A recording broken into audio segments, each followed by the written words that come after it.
God is the same yesterday, today and forever. God will not fail you. You just have to trust in Him and your dream will come true. Never give up. Je ne veux pas juste slammer dans tes oreilles, mais je veux parler à ton cœur. Alors que tu écoutes ce texte, je prie que le Saint-Esprit te donne la force de continuer tes rêves. Je ne connais pas le projet de Dieu pour ta vie, mais je sais que les projets qu'il a pour toi sont des projets de paix et non de malheur, afin de te donner un avenir et de l'espérance.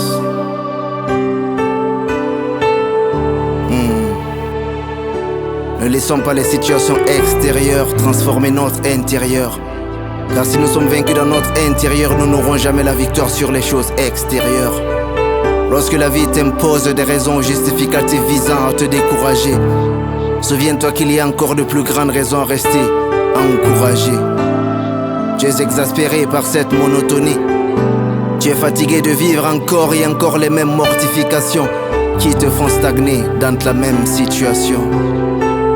N'abandonne surtout pas, parce que Jésus-Christ peut rebâtir tout ce qui avait été démoli dans ta vie. C'est à travers des personnes rares que Dieu fait des choses rares.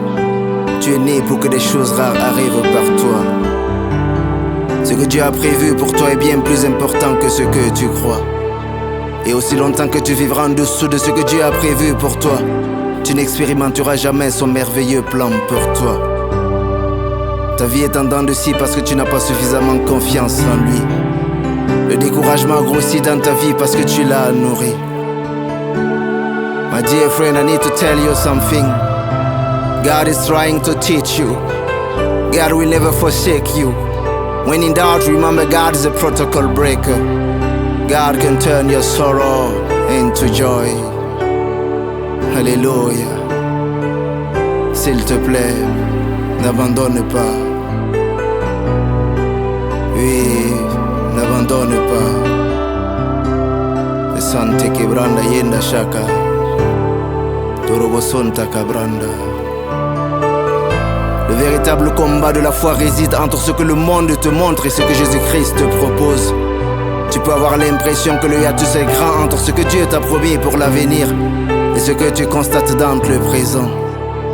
Oui, tu n'es peut-être personne aujourd'hui, mais la grâce divine te fera devenir quelqu'un demain. David n'était rien, mais il a été propulsé vers sa destinée de royauté. Emmanuel a commencé dans la majorité des animaux, mais il a terminé au sommet des nations. Les projets que tu as conçus ne sont pas encore fichus, car d'avance par Dieu ils sont connus. Ce n'est pas le mur qui se dresse sur ton chemin qui est trop haut.